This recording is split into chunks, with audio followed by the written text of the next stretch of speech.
I'll continue later. We are pleased to have the former host of ESPN's hit show First Take, current host now of Channel 3's 5 p.m. newscast, What's New, a diehard Cleveland sports fan, and a BG alum, ladies and gentlemen, Mr. Jay Crawford. Jay, how are you doing, sir? Jay, I think you're muted. Yeah, fun with Zoom. I could put the cat filter on. Sorry I'm late, guys. I'm actually at my daughter's visiting my beautiful granddaughter, so my schedule got shifted a little bit. Oh, no worries. So we appreciate you just looking at our messages anyway. We really do appreciate you joining us for a little bit. I'm glad to help, guys. I watched your newscast today. Did a nice job as always. Thank you. I appreciate that. Sure thing. So, we were just kind of going on a little talk about some NBA talk, and we were discussing the Andre Drummond situation that's been going on here. And I'm going to give this to Chad. Chad is the big NBA fan here. I'll admit I'm not that big into the NBA, but I'm going to let Chad ask you some questions because he's all right. Go ahead, Chad. Shoot. All right. So about a week ago, maybe a little less than a week ago, a report came out that an NBA scout came out and said Andre Drummond can give you 30 and 20 every night and have no impact on the game. And to an extent, I agree. And there's some hidden meaning into that.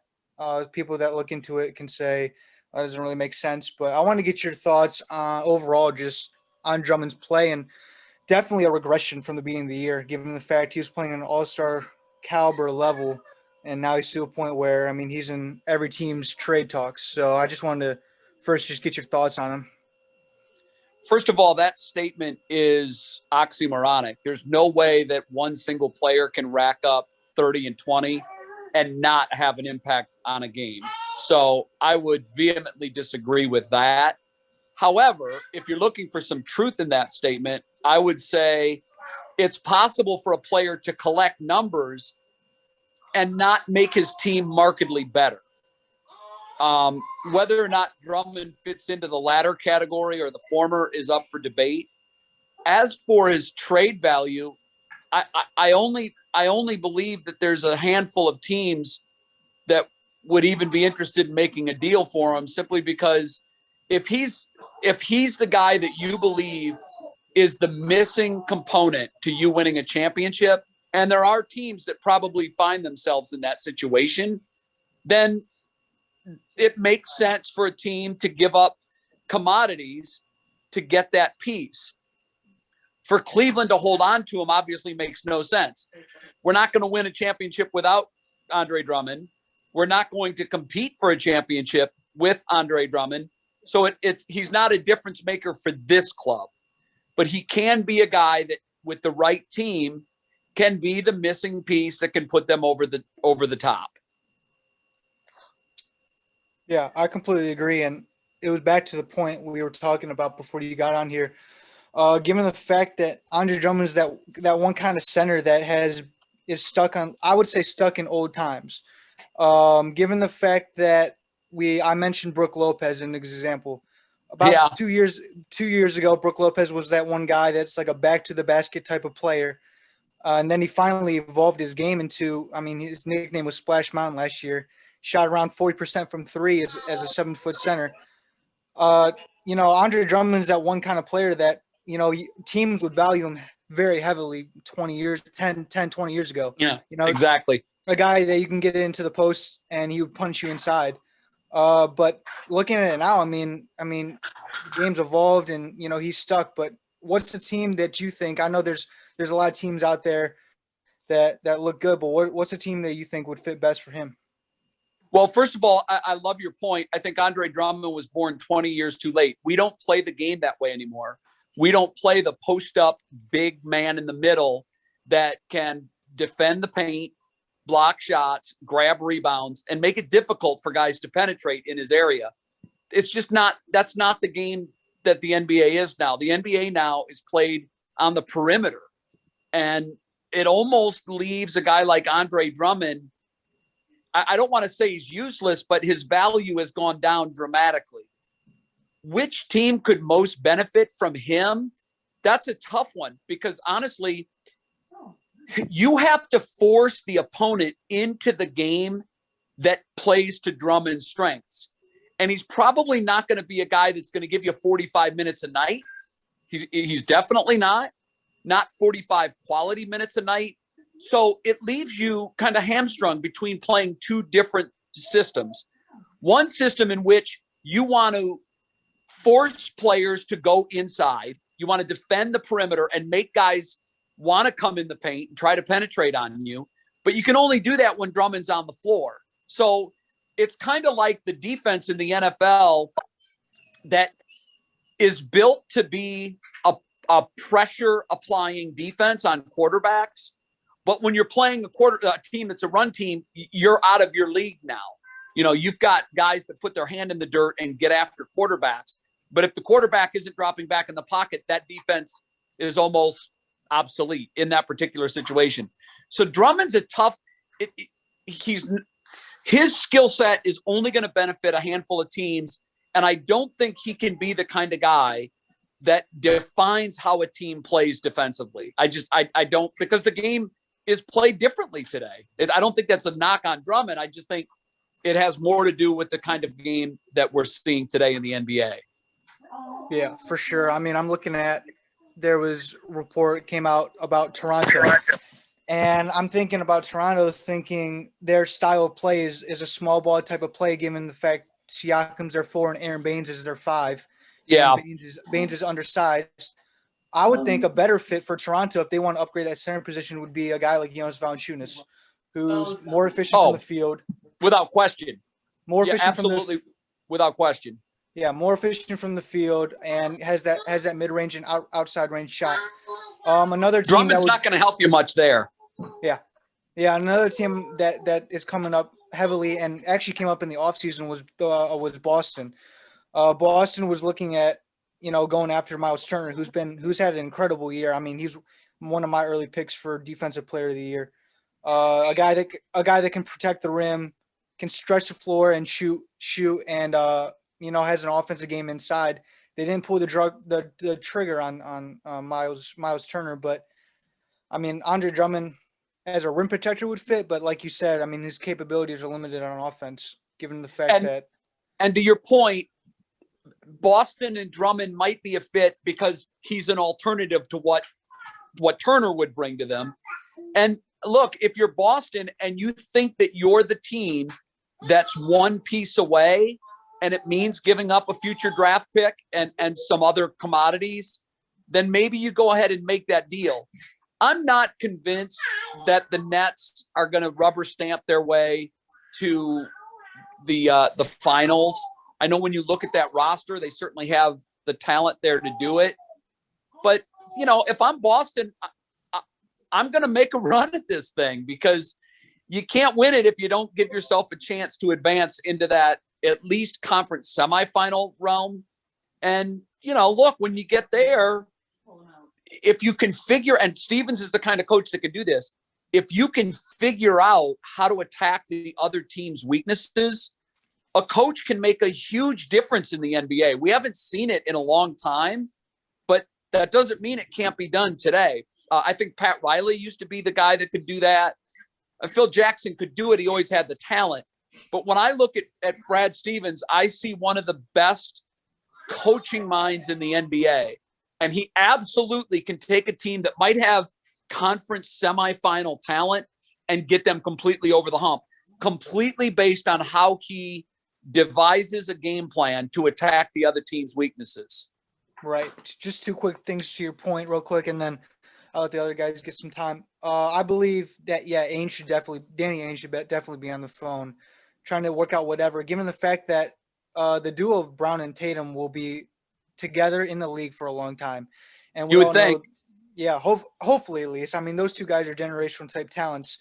But like you said, they can't get over that hump to that NBA Finals, that run, but they have that talent on that team to do so. And then back to your point with Stevens, last year was the best example of it when Boston went against Nick Nurse and the Raptors. Yep. That whole series, defenses were thrown out that you've never seen. I mean, the zone is rarely played in the NBA, given the fact Rarely how played fast-paced- effectively.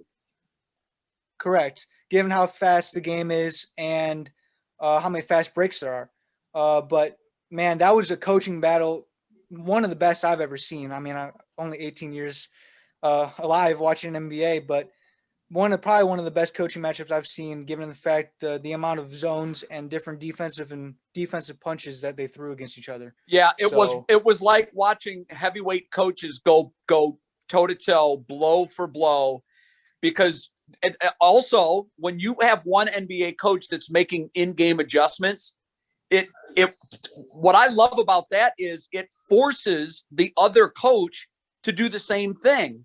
And that was the fascinating thing about that series. And you rarely see that in the NBA anymore. What you see in the NBA is teams playing what they play for 3.5 quarters and then trying to figure it out in the last 6 minutes of the game. But in that series and in each game of that series, you saw those guys just throwing everything out there and seeing what would work. And what I love about it is you would see something early in game 2 that would work. And instead of necessarily staying with that in the moment, you file that away and say, we're going to come back to this with 3 minutes to go in game 5. And we're going to throw a complete curveball at them. They're not, we know this works. We don't need to beat it into the ground now, because the more we employ this defense now, the better chance they have of figuring it out. And it will be less effective when you absolutely need it. That's what was great about that series. And you rarely see that anymore. For sure. Yep. So, all right, I'll take it. Moving on to some of the other guys. I got some different questions. All right, guys. Thanks. Yeah. So Jay, we don't want to keep you too much longer. I understand you're with some family. I don't want to take you away from that too much longer. So thank you. Yeah, sure thing. So I'm going to let Justin, I'll give him a question. He and I were some big time Browns fans, and we were so pleased to finally watch a winning team this season. I've watched every game of that 0-16. I've seen the worst of the worst. So it was really refreshing to see this season. So, but Justin, go ahead and get your question in there. Yeah. So when you're looking at the list of pending free agents for the Browns upcoming this offseason, do you look and see like one or two guys that you think we really need to re-sign? That we need to re-sign that's currently on our roster? Yeah. Well, Vernon to me is a guy that you're probably going to move on from. Right. Which is it's sad in a way. I think we finally saw how effective he can be in this defense, and just when he was hitting his stride, he tears the Achilles. So it's my expectation that we're going to move on from him. When I look at other guys on our team, I feel like David Njoku's future in Cleveland is shaky at best. I feel like we have now some pretty established tight ends that give us strength at that position already. Believe it or not, it was almost like we had too much. I wish we could have traded one of those valuable tight ends for a playmaking linebacker this year. Clearly the middle of our defense cost us, in my view, I think it cost us the Kansas City game. I thought the difference in the Kansas City Cleveland game and the Kansas City and Tampa Bay game was linebacking play. The Bucs said, we're not going to let you take the top off our defense. They made sure that Hill didn't get behind the defenders like he did in the first quarter of their regular season game. But that really put a high emphasis on the linebacking play of Tampa Bay. And I love what they did. They decided you got to pick your poison between Kelsey and Hill. And they made the right choice. Hill is the guy that can kill you in the blink of an eye. With Kelsey, give him his 10 to 15 catches, but limit his yards after the catch. Make sure the defense collapses and tackles him immediately after he makes the reception. And that way, a 15-yard reception is held to a 7-yard reception. A potential 30-yard play is capped at 12 yards. And I thought that's why Tampa Bay was able to win the Super Bowl and very effectively keep Kansas City out of the end zone. That's how they did it.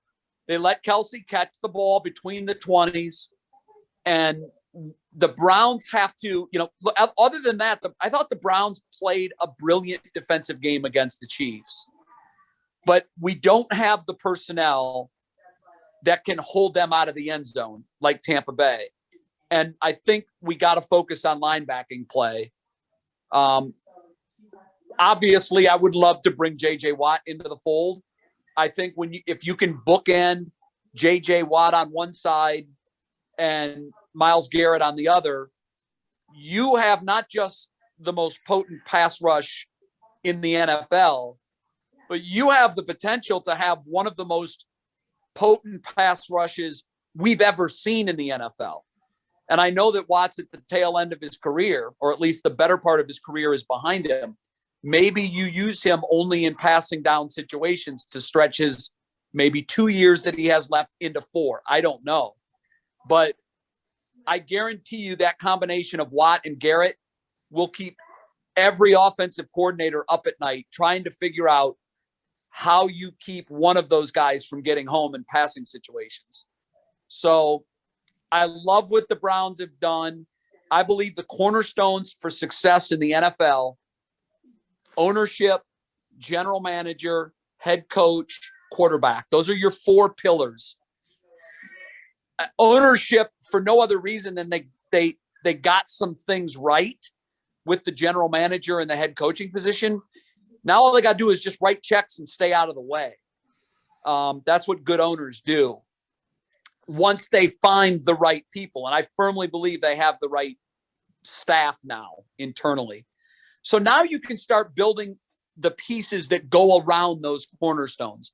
And those pieces are, a Pro Bowl caliber pass rusher, an above average offensive line, strong back end to a defense, which I'm worried about. I don't know that Greedy Williams, the biggest part of, without availability, ability means nothing.